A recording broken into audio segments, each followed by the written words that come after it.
Hola, ¿qué tal estás? Soy José Luis Martín y te doy la bienvenida a un nuevo podcast de World Media.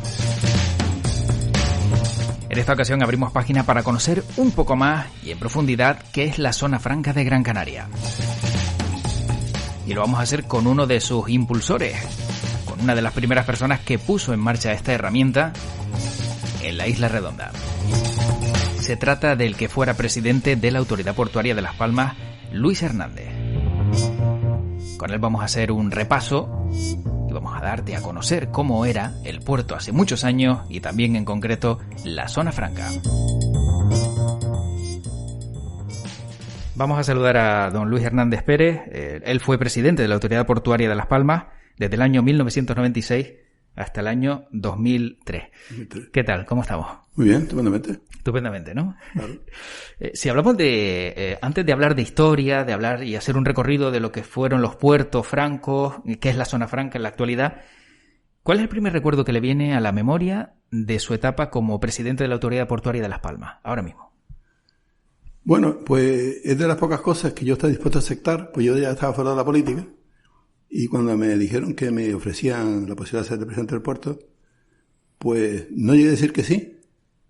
Dije que me lo pensaría, pero como el interlocutor pensó que iba a decir que sí, lo publicó el 7 en el periódico. O sea que yo no llegué a decir ni que sí. O sea, ya me vi nombrado y ya lo cogí. Y además pues ha sido quizás de mis 25 años de política, de los 7 que me siento más satisfecho. O sea que fue algo prácticamente en el que ya no le dieron casi oportunidad, ¿no? Una vez que ya sale publicado, ya luego ya retractarse era... Coalición Canaria, que había sacado 4 diputados y que eran casi decisivos para gobernar con Aznar y con los catalanes, a los catalanes pedir los puertos, pues Madrid es muy dado y dice, pues puertos para catalanes, pues café con leche para todos. Y entonces, pues le dio autonomía a las 27 autoridades portuarias, que nosotros lo estamos pidiendo. Las Palmas siempre ha querido tener más autonomía y tal, pues al final nos vino dada por ese café con leche para todos, cosa que a los catalanes les desagradó porque ellos no querían café con leche para todos, sino para ellos solos. Y entonces sí, pues entonces querían más, entonces querían chocolate. Y siempre en las reuniones de puerto, el presidente de Barcelona siempre pedía más. Y hasta ese día, en el que es presidente de la Autoridad Portuaria de Las Palmas, ¿qué pensaba de los puertos? ¿Qué pensaba de lo que había sido los puertos francos? ¿Y cuál era su idea de lo que se podía cambiar y cómo podía evolucionar el puerto de Las Palmas? Bueno, yo siempre fui un puerto franquista, ¿no? A tope. Y siendo consejero de Economía y Comercio del Gobierno de Canarias, es cuando se produjo el cambio de modelo. El cambio de modelo de la plena integración, pasando del protocolo 2, que para mí era una delicia. Y también que lo habíamos trabajado en mi época de consejero de Economía y Hacienda en el año 81, 82. Entonces venía muy bregado yo en estas cuestiones y mi idea del puerto era mantener la máxima independencia, respetar las libertades comerciales, hacerlo ágil al tráfico, etcétera, etcétera. Pero como ya estamos en la preintegración, ya empezamos a aparecer por aquí todas las inspecciones de Europa, todas las cortapisas, etcétera, etcétera.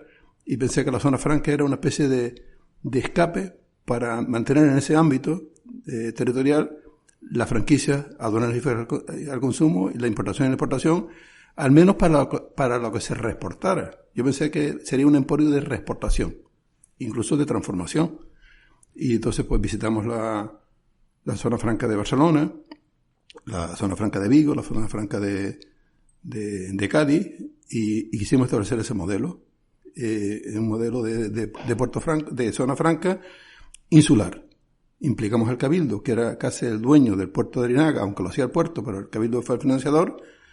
Y como hacía, pues elaboramos unos estatutos para que él fuera el presidente. Montamos un consejo bastante paralelo, digamos, compensado, 6 miembros del Cabildo, 6 miembros del puerto, y después, pues las instituciones típicas, Cámara de Comercio, etcétera, etcétera. Y el problema fue que al final de los finales, pues apareció el alcalde de la ciudad, que era Soria, y se quedó con la presidencia, y eso es un mal tremendo de origen que creo que habría que corregir inmediatamente. Porque no es el ayuntamiento quien debería tener la presidencia de esto. Esto es una institución insular, es el puerto de Gran Canaria, no el puerto de Las Palmas, y hay un alcalde mayor que es el presidente del Cabildo. Así que sí, el alcalde actual, que es un tío bastante preparado y con perspectiva, quisiera dar un paso atrás y cederle al Cabildo de la presidencia, igual la cogía él más tarde, digo yo, porque es el sitio donde debe estar. Claro, al ser, se refiere a algo, como bien indica, insular, sí, y que repercute, ¿no?, en toda la isla, claro, que tenga esa presidencia dentro del propio Cabildo de Gran Canaria. Claro, no, porque pues tiene un recinto doble. Es que está el recinto de Larinaga con grandes posibilidades industriales. Porque la zona franca no solamente para comercializar, sino también para transformar. Y vienen el futuro de las nuevas tecnologías, de las nuevas energías, de las placas solares, de las plataformas continentales, donde hay espacio para hacer 1000 cosas. Incluso había candidatos en aquella época. Claro, también tiene una institución como la zona franca de Las Palmas, que no tiene departamento comercial, porque ese se lleva en la autoridad portuaria. Yo no tengo nada contra la portuaria, todo a favor, pero la autoridad portuaria de esta época no es la de aquella época. Aquella tenía posibilidades de hacer actividad económica, crear empresas. De hecho, nosotros tenemos empresas creadas que tuvimos que disolverlas. Entonces, ahora la autoridad portuaria es una autoridad muy administrativa. Entonces, no tiene esa visión, tiene la visión de administrar el suelo. Entonces, conviene, el presidente tiene una visión amplia, el presidente del puerto. Entonces, debe entender que había que crear un departamento comercial en esta institución para promover esta actividad económica, que es paralela y similar a la actividad del puerto, pero esta tiene la ventaja de ser una zona franca y, por tanto, pues que no se paguen impuestos hasta que el producto no va a consumo, y puede ser un gran punto de transformación, que ya ellos lo plantean, de graneles o de 1000 cosas en el comercio triangular de Europa, África, América, ¿no? Siempre se ha pensado en eso. Para contextualizar un poco de lo que estamos hablando y ubicar a la persona que está escuchando este podcast, ¿cómo podríamos definir lo que fueron los puertos francos y cuál fue su historia dentro del archipiélago de Canarias? Bueno, los puertos francos nacieron cuando, digamos que las franquicias nacieron cuando no había puertos. O sea, las franquicias nacieron con la incorporación de Gran Canaria a la Corona de Castilla, cuando el rey Fernando Buenarteme, pues junto con los reyes de Castilla y Aragón, se incorporó pacíficamente, entre comillas, y fue bautizado y incorporó Gran Canaria a la Corona de Castilla, y a partir de ahí ayudó a la Corona de Castilla y de Aragón a incorporar el resto de las islas, y a cambio los gran canarios no pagarían impuestos. O sea, no pagarían impuestos al consumo. Fue toda la guerra después de los próximos siglos de no pagar impuestos al consumo. Lo que ocurre es que con frecuencia se iba suavizando el tema y acababan imponiéndonos el sistema nacional, y volvían aquí a ver algaradas y tal, aparecían epidemias y pandemias que lo ayudaban, y así fuimos durante varios siglos, pues medio escapando, hasta que al final Barón Murillo, pues con la ley de Puerto Franco ya puso más orden y ya aclaró franquicias aduaneras y fiscales al consumo. Más tarde pues vino la ley de régimen económico fiscal del año 72, que fue motivada porque Madrid quería uniformar fuera como fuera, y al final pues se nos montó el ITE, que ya era el ITE era el IVA, un impuesto al consumo con toda regla. El ITE estaba a punto de ser declarado ilegal, y apareció la ley de régimen económico y fiscal. Y entonces pues ya más tarde el ITE fue subsistiendo hasta que apareció Borrell con el texto de la parte fiscal del régimen. Se quitó de encima el ITE, nos lo incorporó al IGIC, Impuestos Generales de Directo Canario, que es una frase de él. Aquí estamos que si el AVA, que si el EVA, que si el UVA, o sea, arbitrio del añadido, etcétera, etcétera. Y al final, pues potenció mucho la Hacienda Canaria, incorporando el impuesto local del IGIP y manteniendo la franquicia de forma clara. Incluso hasta la propia Constitución española lo mantiene, la franquicia, e incluso forma parte del texto de la incorporación de España a Europa, las franquicias y el régimen específico, pero muy devaluado. Y el problema es que con todas las autonomías que se han ido montando para todos, la autonomía de gestionar esos derechos, esos fueros originales, están en manos de quien no cree en ellos. Porque yo creo que la agencia tributaria española, pues no cree y siempre le gusta uniformar. Yo creo que en los programas de posiciones de los técnicos comerciales del Estado, de los inspectores de Hacienda, de los estados, no hay 10 temas de Canarias para que sepan que son derechos no otorgados, sino innatos, y que solamente deberían ser desarrollados por las instituciones canarias, porque los textos están muy bonitos, pero por ejemplo, la RIC, que es un mecanismo estupendo para reinvertir, la RIC la han devaluado y la han dejado reducida a 4 cositas. Hubo una época que la RIC se puede aplicar en todo. ¿Dónde dice el texto de la ley que la RIC no se puede aplicar? Son los reglamentos. ¿Y quiénes son los reglamentos? Los que no creen. Los que no creen en ellos. Los que quieren uniformar. Siempre estamos en las mismas. No sé, no es por nada. Recientemente, ahí veo ya así de pasada, que ya no me dedico a esto, en los periódicos, que si lo del cine, que si Madrid vuelve a vulnerar el tema, que si vuelve a no pedir permiso al Parlamento Canario, permiso que es preceptivo, no vinculante. Pero es que ni preceptivo, o sea, es una falta de respeto absoluta. Y ahora que, por ejemplo, estamos en que se respetan mucho las autonomías, porque están los catalanes y se les respeta mucho, pues coño, con perdón por la palabra, respeten lo nuestro, tomémonos en serio, reivindiquémoslo en fueros, que los políticos se lean un poquito la historia, que no es difícil. Yo me la he repasado esta mañana para venir aquí, y si te vas a internet, en un momento te impones de todo este tema y ves que es algo innato en los canarios: la franquicia, el no pagar impuestos indirectos, el no monopolio, el aprovechar las ventajas de la organización, el derecho a importar y exportar, y todas esas cuestiones que son derechos necesarios por el sitio donde estamos, porque si no, no aprovechamos el sitio. ¿Y para qué estamos aquí tirados en medio del mar si no aprovechamos esas ventajas que tenemos muchos inconvenientes? Y todo esto al final, cuando los puertos francos desaparecen de Canarias, ¿cuál es el impacto en el archipiélago, desde su punto de vista? El impacto, es que salen corriendo todo el mundo.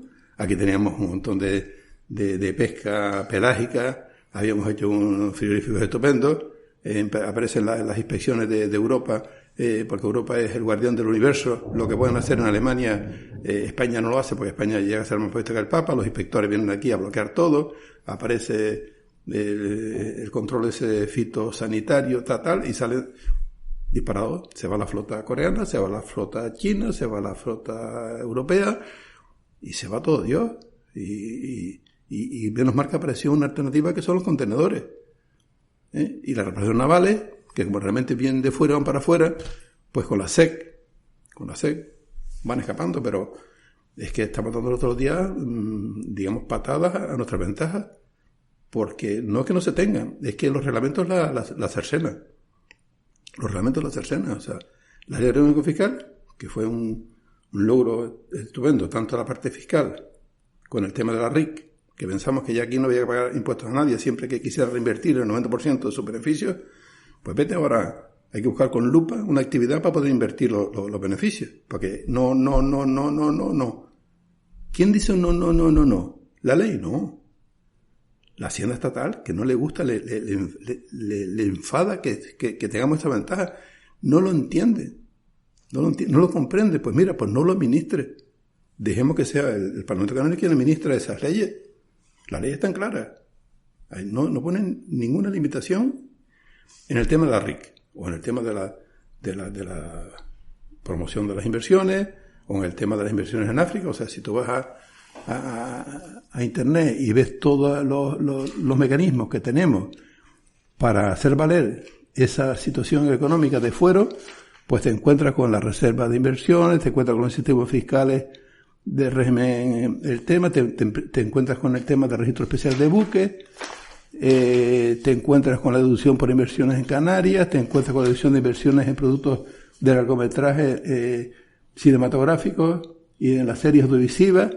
Seguramente de ahí encajarías con el tema de los nómadas, que ahora están de moda, que se pueden venir aquí a trabajar un montón de gente y hay problemas fiscales de facturación, y te encuentras con la posibilidad de poder traer productos de fuera, que cuando encargas un producto fuera, es que no te lo traen a Canarias, porque como tenemos la fiscalidad diferencial, se convierte en una doble fiscalidad y en una frontera. El tener un régimen especial es una frontera, y hay mucha gente que dice, mira, vamos a incorporarnos. Es que nos van acogotando para que nos incorporemos, para que tiremos el IGI a la basura y cojamos el IVA.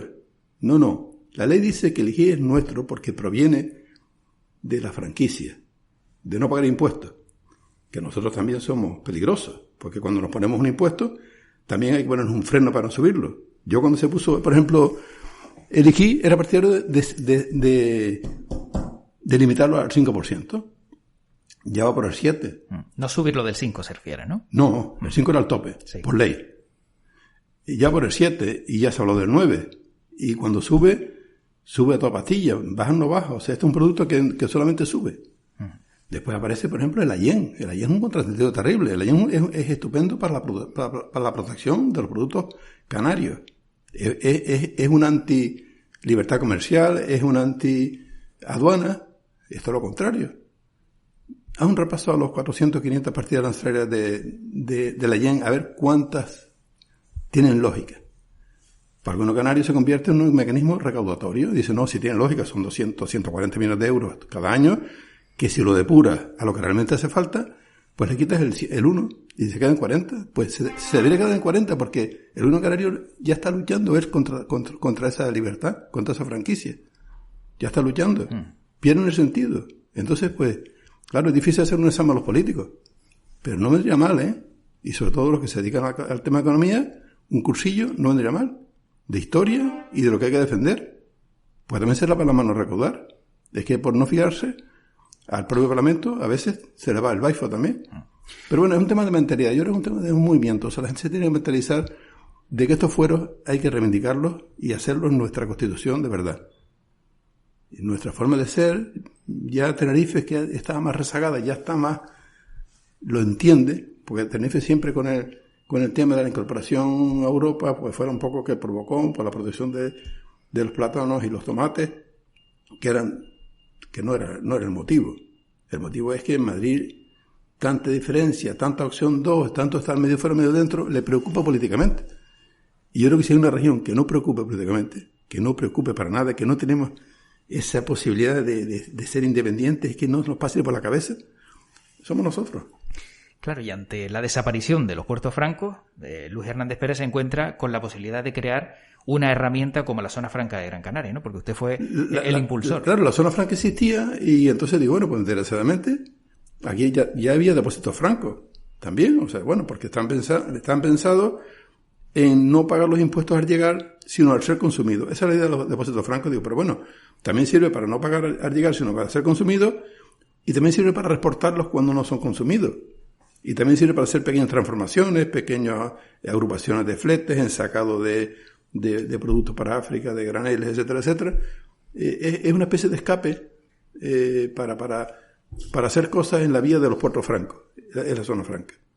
Y por eso el puerto dice, bueno, vamos a coger medio puerto, toda aquella esquina de allá, y hacer la Zona Franca. Era el puerto el que era el promotor, porque era un puerto distinto. No sé si es porque yo tenía esa cultura o porque había una dinámica. Lo cierto es que se adjudicó el suelo aquí se adjudicó el suelo y había demanda, ¿no? Con un problema grave que hay que corregir también, y es importante, que es el precio. El precio del suelo de la Zona Franca es excesivamente caro, porque en ese momento había excesivo interés en localizarse, y pensamos que eso era una fuente de recursos para la Zona Franca para expandirse, y ahora está caro. Está caro, habría que rebajarlo, o habría que dar un mecanismo de pago aplazado, una exención durante 5 años, después para dar un incentivo. Y el suelo de la Zona Franca de Larinaga está virgen y no puede ser. Ese suelo ahí debería de hacer una promoción, pero si la promoción no la tiene la Zona Franca, difícilmente puede hacer una promoción. O sea, lo primero que tiene que hacer la Zona Franca, desde mi punto de vista, es hacer promoción. Tener un mecanismo de promoción, y que los padres de la Zona Franca, que es el puerto y el cabildo, se saquen los bolsillos que dinero tiene y monten aquí un mecanismo de promoción dentro de la Zona Franca, que aquí está. Si al fin y al cabo lo gobierna, o sea, no, es un niño. O sea, no tengas a tu niño analfabeto. Ponlo a currar y darle formación, y ellos afuera para que venda el producto, que este producto, junto con el producto de la SEC, son productos súper atractivos. Es que no se entiende por qué no tienen más evolución, ¿no? Más demanda. Sí, que no se quede con el grado escolar, sino que se saque la carrera. De todas formas, también podríamos coger el ejemplo de los Reyes Católicos, que cuando dieron los 25 años a Gran Canaria y 20 a Tenerife, lo declararon a perpetuidad. También la zona SEC, que tiene limitaciones temporales de 25 años, la declara a perpetuidad, porque 25 años son mañana, o sea, tan mañana que yo recuerdo cuando llegué al puerto que le ofrecía a la gente que hacía una inversión razonable lo máximo, que eran 30 años, y me decían qué poco, y yo casi me partí de risa, pero señor, 30 años, es mañana, ya es mañana, ya es mañana, ya hace 30 años que yo estuve dando concesiones allí, o es mañana también, es mañana, y por tanto, esos mecanismos, la única forma es que sean a perpetuidad. Tanto las ventajas de la zona SEC, la zona franca tiene su mecanismo de concesiones, yo lo entiendo, cuando está en zona público, pues no queda otra, y tampoco estaría mal que la zona franca tuviera mecanismo de suelo patrimonial privado para que pudiera establecer entonces industrias a perpetuidad. Por eso, entonces, si es un suelo privado, viene aquí mañana la Toyota y se pone a fabricar coches, porque a la Toyota no le gusta hacer una fábrica de narices en un sitio de concesión de 30 años que saben que es mañana. ¿Y ve normal la confusión con los antiguos puertos francos? ¿Entre la zona franca y los antiguos puertos francos? Mira, los puertos francos siempre tuvieron más nombre que realidad. Y nunca fueron francos del todo porque siempre apareció el cabildo para poner un arbitrio. De ellos se conocía un arbitrio de entrada, que era un arbitrio ad valorem. Había una serie de productos que se le ponían unas pesetillas, era una fuente de riqueza. También había unos arbitrios que luego la marquesía pasaba de un municipio a otro, que se llama en los famosos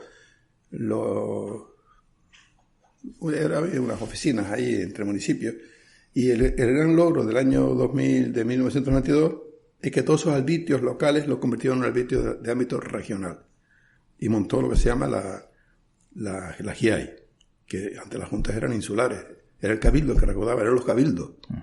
Y apareció la GIAI, se transparentó el sistema, las fronteras entre islas se fueron borrando, aunque en principio funcionaban las famosas hojas amarillas, al final se fueron borrando, ya entre islas y empezó el comercio, aparecieron los puertos de Agaete, el puerto de tal, empezó el comercio entre las islas que estaban cerradas con sus arbitrios insulares. Y realmente, pues, más tarde, pues, apareció el IGI, que ya estableció un mecanismo muy potente de recaudación, que muchas veces lo utiliza el Estado para decir, oye, como ustedes tienen esas perras, yo les limito dinero. No. Dice la ley clarísima que los recursos propios de REF no te quitarán un céntimo de lo que te toque por el Estado, que aunque no tenemos IVA, cobramos del IVA nacional la parte correspondiente. Y eso también enfada mucho. Dice, oye, estos tíos tienen un IGI, es que el IGI lo tienen por ser niños que están allí lejos. Es una pensión. De igual forma que los funcionarios que están en la zona de Fuerteventura y las islas menores, que ya no son ni tan menores, tienen unos sueldos estupendos con respecto a los de las mayores, pues los niños que están aquí en Canarias, fuera de Madrid, tienen esa ventaja adicional, y en el resto de los recursos que vienen del Estado participan de forma igual. Madrid no tiene un montón de dinero porque no cumple. O sea, es que le gusta no cumplir. Es que hay que estar todos los días. Por eso yo creo que hay que cambiar el tema y conseguir autonomía para gestionar los fueros canarios desde el Parlamento, que para eso está. Y si a Manuel no le gusta, que presente un recurso de tal, o que pida a los tribunales que nos estamos pasando porque nos estamos metiendo en competencias suyas. Si el se pasa en competencia, el Parlamento que no se pasa en competencia, o le pone un tributo a algo que es del Estado, o pone un impuesto de sociedades paralelo que no nos toca, pues entonces se me dice, oye, esa ley te la paralizo, te la llevo al Tribunal Nacional y te la liquido. Pero de entrada que esto nos deje la posibilidad de autogobernarnos en esa materia económica, que no vamos a ningún lado, ni somos con eso peligrosos, y ahí estaría también el tema de las aguas adicionales, y las grandes riquezas interiores, y las grandes riquezas exteriores, y las islas que están cerquitas, hundidas en la miseria ahí, en la miseria no, en el telurio, en la riqueza. Ahí también se está llevando a cabo muchas operaciones en las que Canarias está, que no se entera. Y que Canarias no se entere en ese tema, pues pasa. Pero yo creo que no se entera es hasta Madrid. Que no se está enterando del tablero que está en esta zona, con un vecino que es muy ambicioso, que es Marruecos. ¿Encontró usted algún impedimento a la hora de avanzar en un proyecto como la Zona Franca de Gran Canaria? No. Facilidades todas. El único impedimento fue que al final no conseguimos un mecanismo insular, que luego Tenerife lo copió, que no sé si... Yo creo que Tenerife lo copió, no sé si será también el mismo... La presidencia no es que sea fundamental, pero yo creo que es el concepto. O sea, si es un concepto de general de isla, es que la zona franca puede ser como una zona SEC, de crear zona franca a toda Canarias y regular por la institución esta los recintos que se pongan de zona franca hasta Nagaete. O sea, yo la elevaría de rango y diría, pues miren, pues hay una SEC que tiene un mecanismo más económico, más de traer cosas de fuera para afuera, más general, más político, más económico, y un mecanismo más comercial, que es la zona franca, o la zona SEC y zona franca en un mismo mecanismo. O sea, que creo que ahí hay que, todo ese tinglao que hay montado, que es demasiado, es el momento un poco de hacer nuestra constitución económica. Hay que replantearse, hay que tener ganas de hacerlo, y hay que implicar a mucha gente. O sea, si en este momento en que estamos mal, porque realmente nos están invadiendo por todas las esquinas nuestros derechos, y están muy cercenados, tanto la RIC, como la SEC, como la zona franca, es el momento de decir, oye, la sociedad canaria se pone en pie. Ya decía el dictador, que no me gusta nombrar, que no cabréis a los canarios cuando se nos dio el REF del 72, que estaban ya decididos a cargárselo. Fue todo lo contrario, que conseguimos una ley bastante decentita, ¿no? Y ahora también, ahora que tenemos otro jefe en Madrid que también le gusta mandar, pues decirle, mira, no cabréis a los canarios siendo tan generoso con los de otro lado, y montemos una ponencia y montemos una ley ya una especie de texto refundido de todo este tinglado, y por supuesto que el Parlamento Canario entre en juego, no para ser consultado de forma preceptiva y no vinculante, sino para decidir.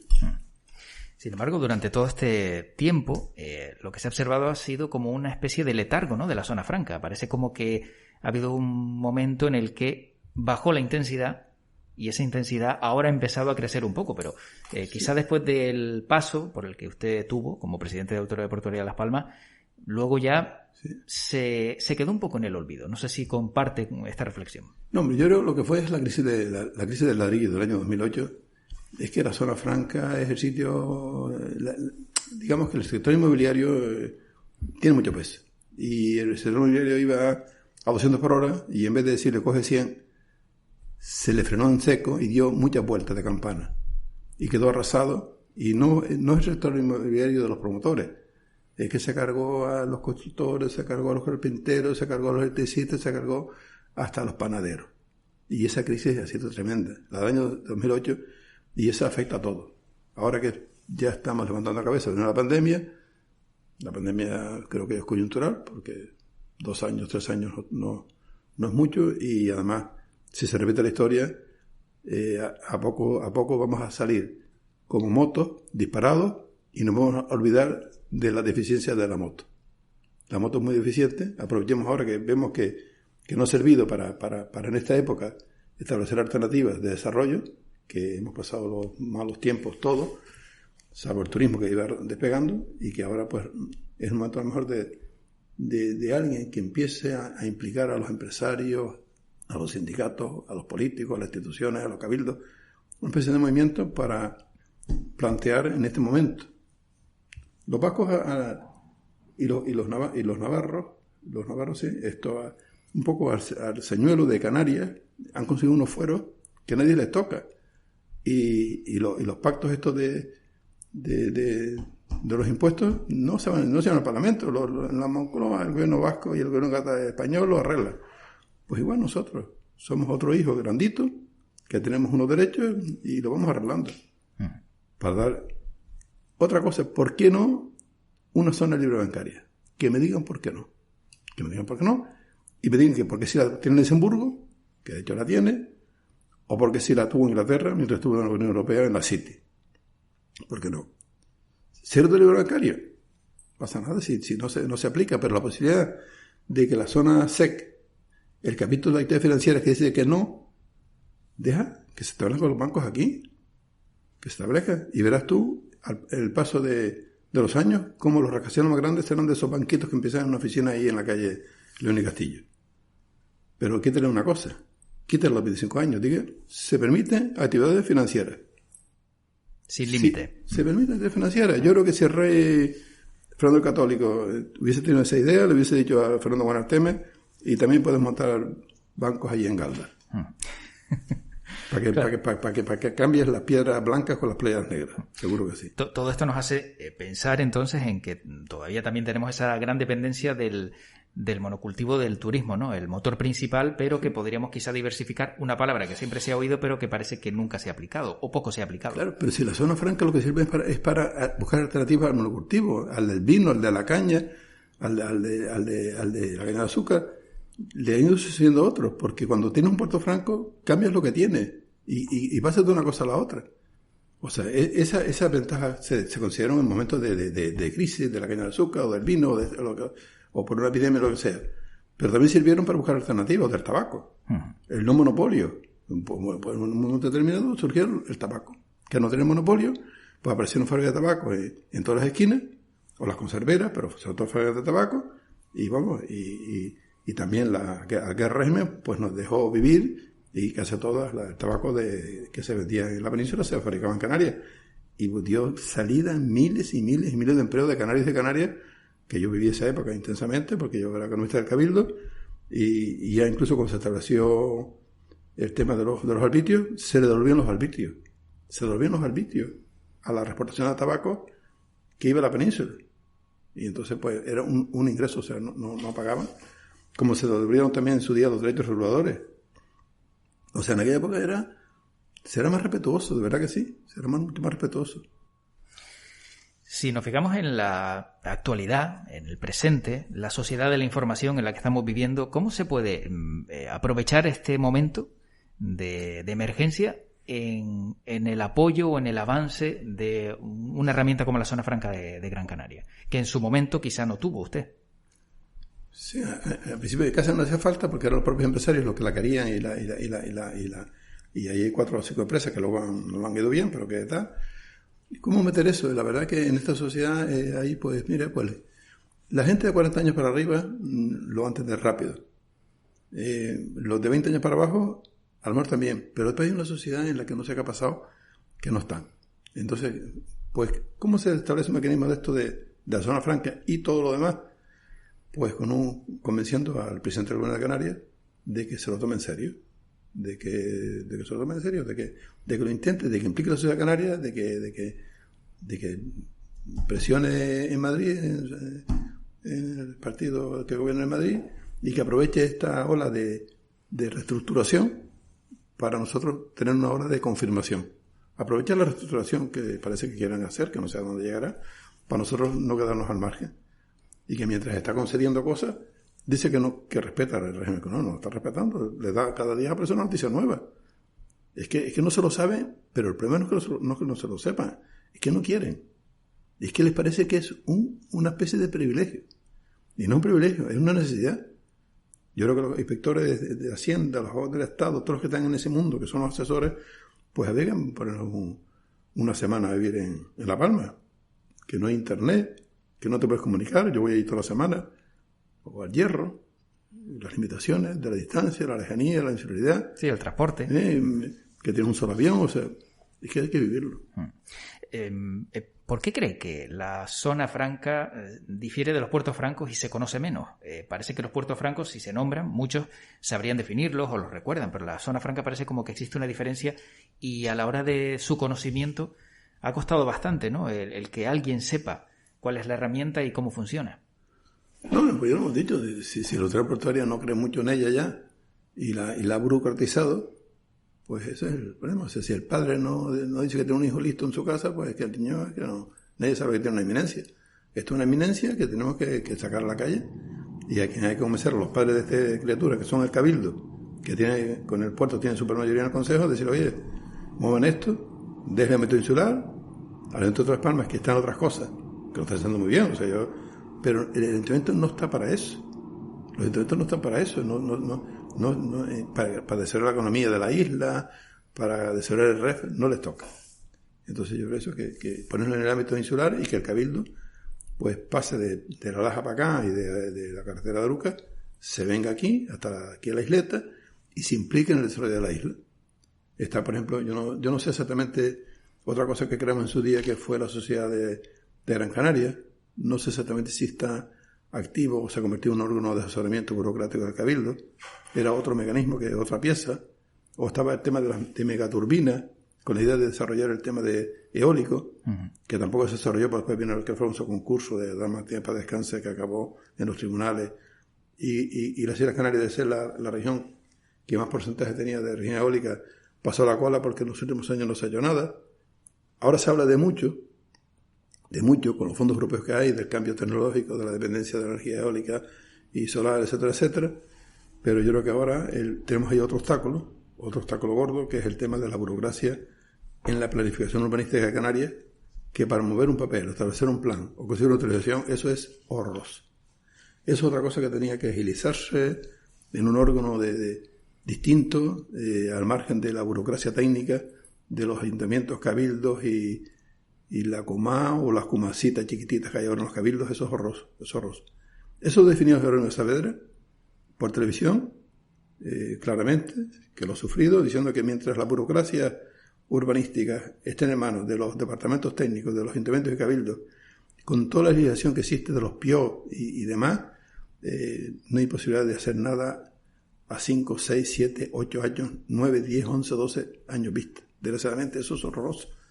Y los fondos europeos, desgraciadamente, ya lo veremos, no se van a poder gastar porque no va a haber utilización administrativa para poderlo gastar. O lo gastan los de siempre. Las multinacionales, las Endesa, las redes eléctricas y los canarios, pues las plaquitas solares para calentar el termo. Es lo que vamos a tener. Posibilidad. Calentar los termos, sí. Lo demás, utilizar los recursos naturales del sol y del viento, se lo quedan los de siempre. Si nos retrotraemos, ¿no? Si nos retrotraemos a su etapa como presidente de la Autoridad Portuaria de Las Palmas, se le conocen, por ejemplo, avances como el desarrollo de infraestructuras portuarias, también plataformas de container, ¿no? Innovadoras y correspondencia con más de 140 puertos. Pero para usted, ¿cuál es el mayor logro en su etapa de presidente? El mayor logro fue convencer a las grandes navieras internacionales de que éramos un punto de intercambio y que después de este punto de intercambio se podía mandar en pequeñas partidas a todos los puertos africanos que están por ahí abajo. Y entonces empezaron a creer en nosotros y la clave fue cuando Mediterranean Shipping Company, que es la naviera privada más importante del mundo, que está en Bruselas, pues entró de socio de Oxa y empezó aquí a traer contenedores. Y lo hizo por una sencilla razón, porque se le partió un barco en tres, ahí cerca de Madeira. Uno se hundió y dos quedaron flotando. Y entonces nos dijeron a nosotros, me dice un director, dice, mira, nos atrevemos a traer 2 mediobarcos que si se nos hunden dentro del puerto, el puerto queda por años, porque es grave el tema, venía no sé si tenían 20.000 contenedores cada uno, cada trozo, una buena playa de barco, un barco que había sido alargado, pues digo, vamos a intentarlo. Entonces lo intentamos, lo traímos, uno se nos hundió ahí cerca, menos mal, y llegó aquí un tercio. Ese tercio de barco que llegó tiene un valor de unos 20.000 millones de pesetas. Y entonces Aponte, el dueño de Aponte, dice, ¿dónde dice que está ese barco? En el puerto de la Luz de Las Palmas. ¿Y dónde demonios está eso? En el Atlántico. Pero bueno, mandó aquí a un delegado que vino a ver a mí, a ver el barco y se quedó asombrado y entonces por ahí empezó, Oxa aprovechó la jugada, empezó a tratar con él y en un contacto que tuvimos abajo en Sudáfrica, tuvimos un encuentro, nos dijo, empezamos a operar. Que estaba la Silan, estaban otras empresas también negociando con Oxa y empezamos a operar y mira, ha sido clave. O sea, de una situación quizás de riesgo, ¿no? Y de una oportunidad se avanzó, ¿no? Y se pudo llegar a donde se llega. No quiero decir que si no hubiese sido, porque había ya otras empresas que estaban haciendo pequeñas partidas. Pero el grande, el que permitió ampliar la plantilla a 200 portuarios más en su momento, fue el tema de la pesca pelágica. También, que nosotros estábamos ahí caminando entre Gran Canaria y Tenerife la pesca pelágica y entonces querían un gran almacén de frigoríficos, hicimos el almacén de la pesca pelágica, que lo hizo la empresa de Germán Suárez. Germán Suárez era un empresario importantísimo, de una visión mundial, que tiene lo que Germán Suárez ha hecho en el mundo, no se va a conocer fácilmente, pero es un empresario de calado, ¿no?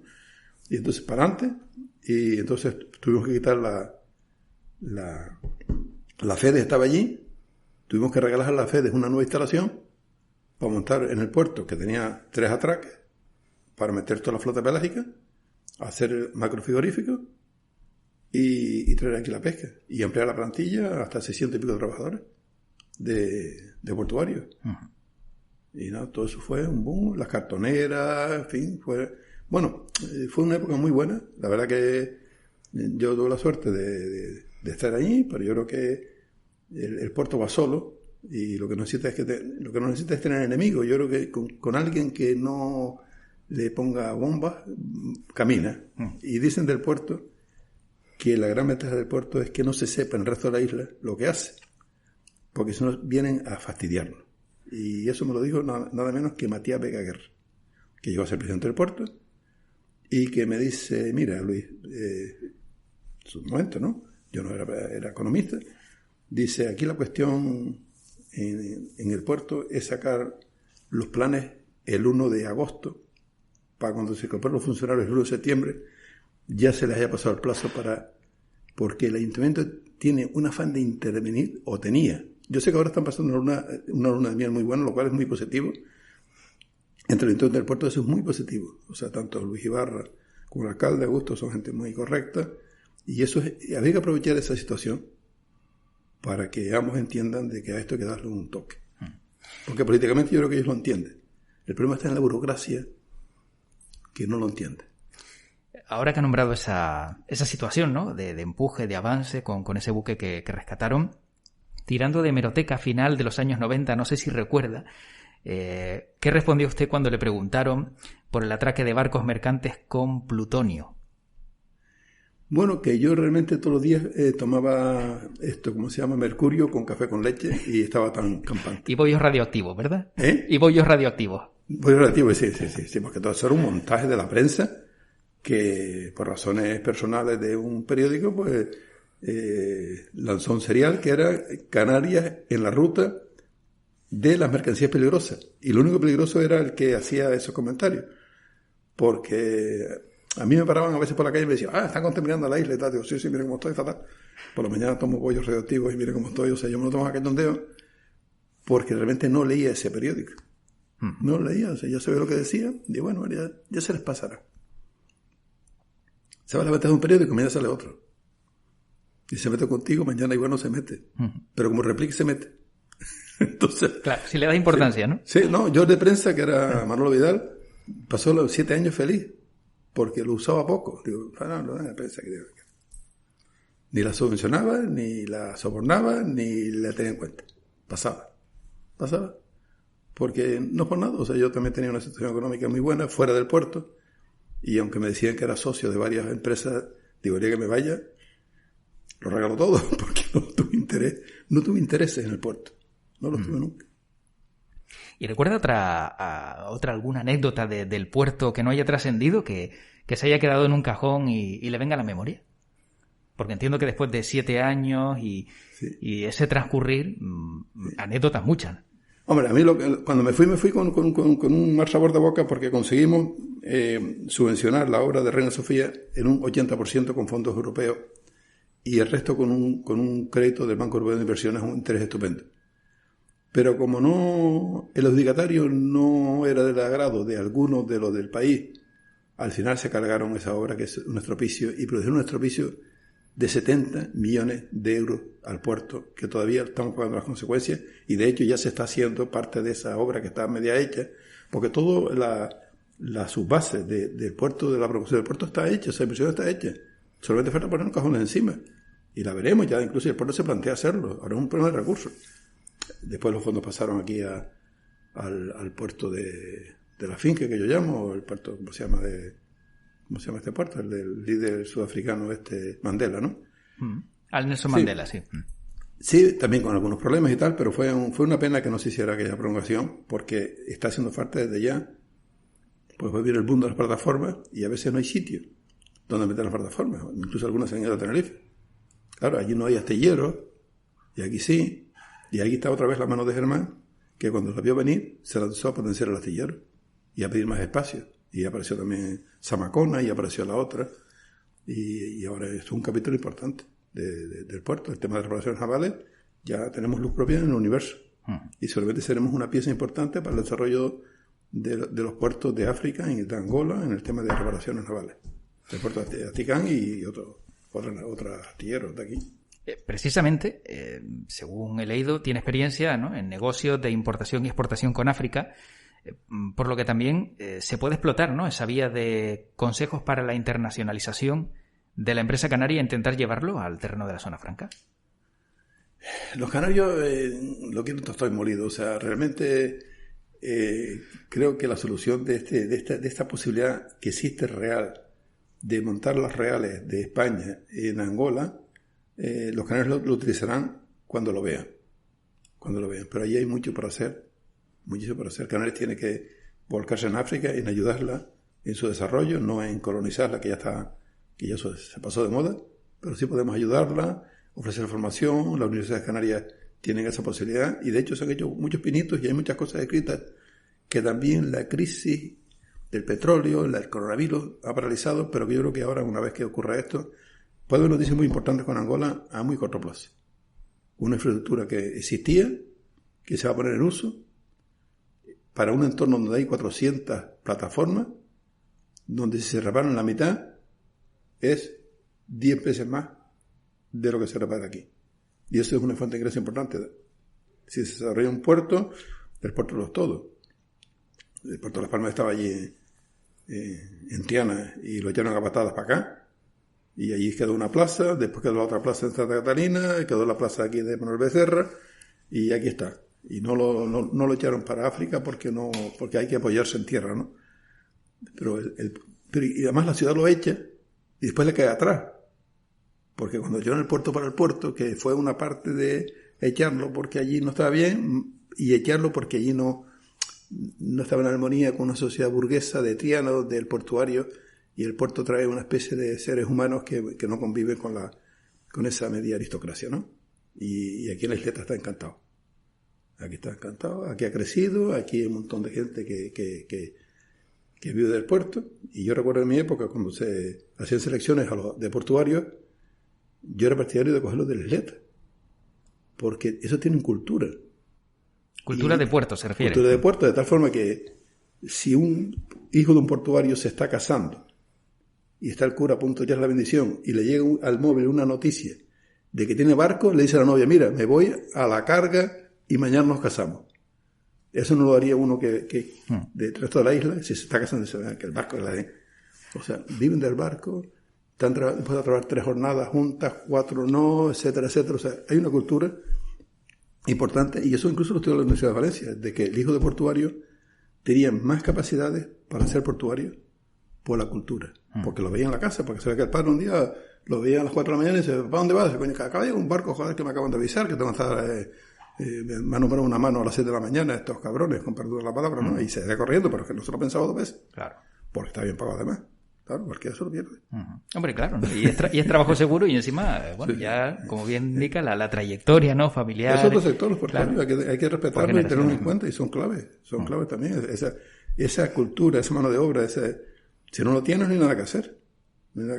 Después quieren ganar mucho. Bueno, pues mira, todo el mundo quiere ganar mucho. O sea, eso es cuestión de decir: mira, hasta aquí puede llegar. Efectivamente. Los portuarios dicen: oye, si el barco descarga caviar, yo me quiero llevar caviar. Y si el barco descarga Maserati, yo me quiero llevar un Maserati. Hombre, no. Hombre, eso ya es más complicado. Una latita de caviar, hasta ahí llegaríamos. Sí, pero yo Maserati se notaría. Maserati un poco mucho.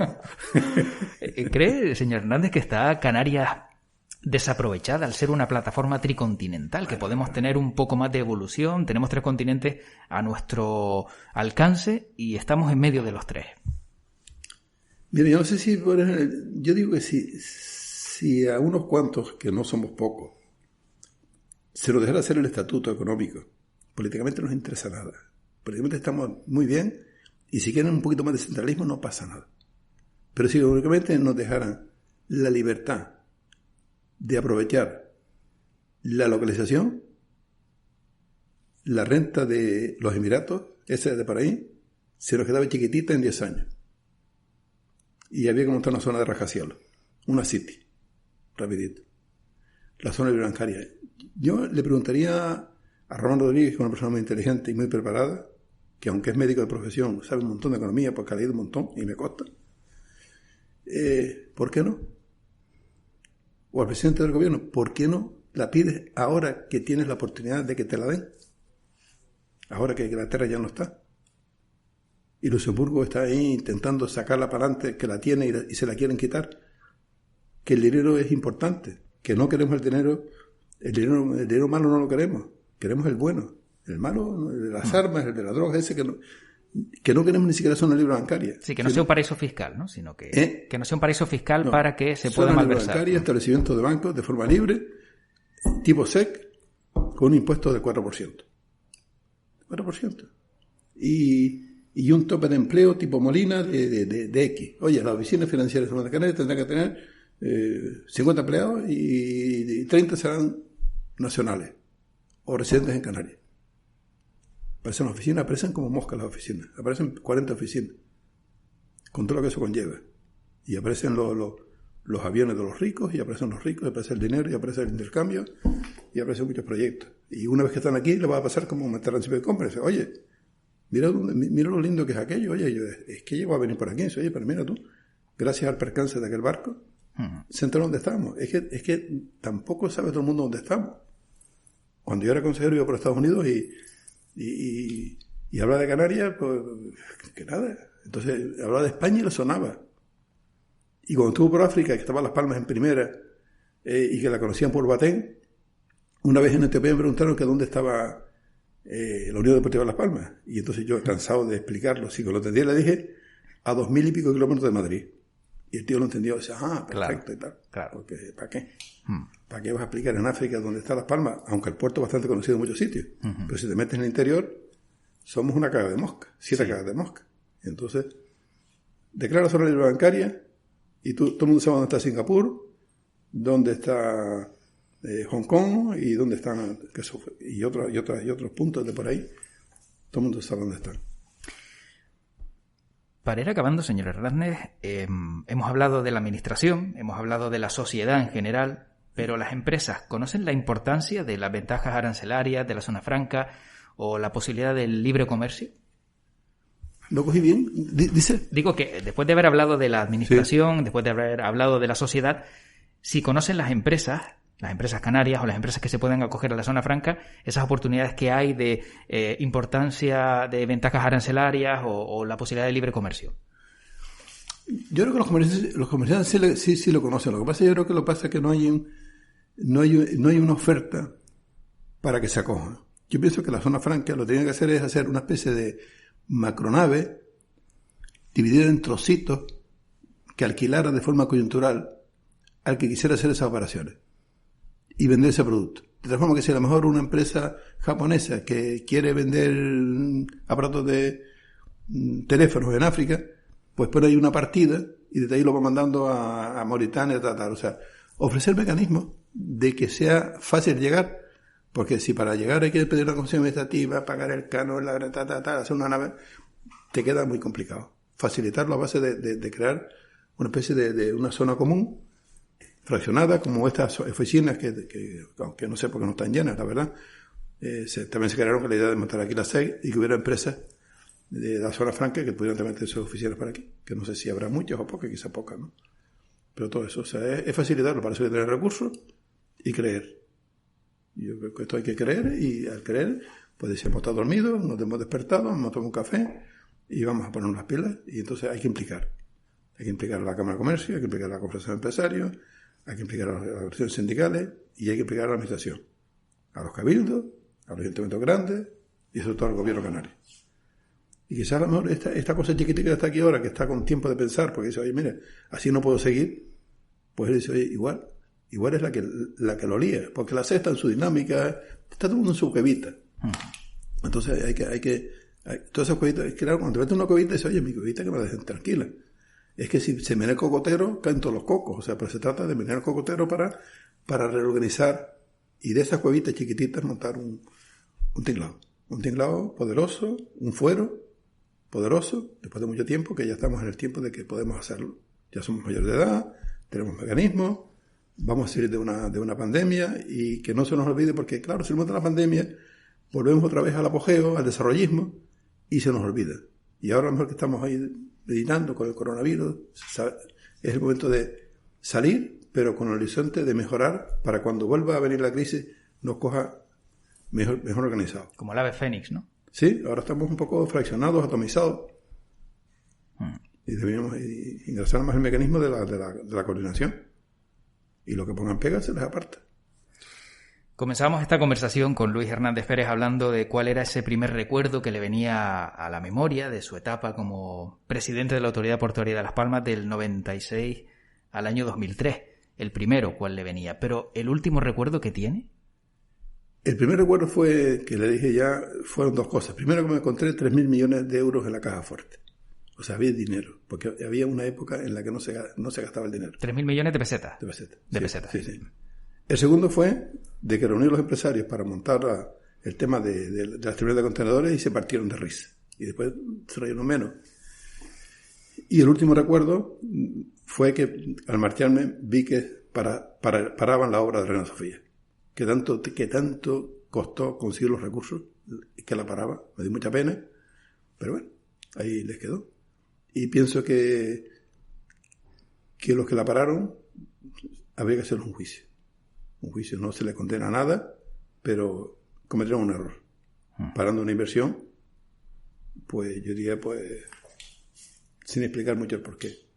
Porque yo creo que esa prevención tuvo que ver mucho con el adjudicatario, que fue consensuado y se adjudicó por unanimidad.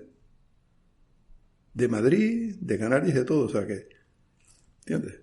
Está todo dicho.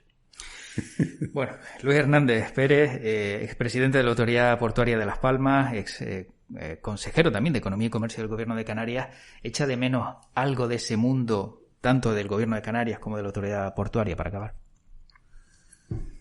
Yo lo que echo de menos es que se está profesionalizando la política en los políticos y cada vez se tiene menos en cuenta la formación para los nombramientos. De tal forma que mañana vamos a tener un cura que es consejero de Obras Públicas y un consejero de Obras Públicas que es cura. Claro, evidentemente sería así. Quiero decir que los políticos, no solamente el cargo, hay una cosa importante que es la carga, y si no están preparados que se asesoren, que hay un montón de asesores por ahí, de una gente joven, o sea que profesionalizamos la política no en el cargo, ni en el debate interno de cada día, del puesto y de la nómina. Hay mucha gente que repite, y yo creo que los 8 años debería ser para todos. Para concejales, para alcaldes, para todo el mundo, porque hay algunos que empiezan a los 18 y acaban a los 80, o sea que, y no puede ser. La política no puede ser un fin, sino un medio para echar una mano. Ya decía Aristóteles que nada se satisface más que la cosa pública. Pero yo creo que a muchos nada les satisface más que estar en la nómina pública. Y eso no puede ser. No debería ser, pero bueno. Bueno, pues nos quedamos con esa última reflexión y le agradezco mucho que haya estado con nosotros hoy en este podcast de la Zona Franca, de World Media. Y le deseamos muchísima suerte. Invitado queda en una próxima ocasión a seguir ampliando esta información que ha resultado muy interesante y seguro que se nos quedan muchas cosas en el tintero. Muchas cosas, seguro. Muchas gracias. Bueno, hasta luego. Gracias.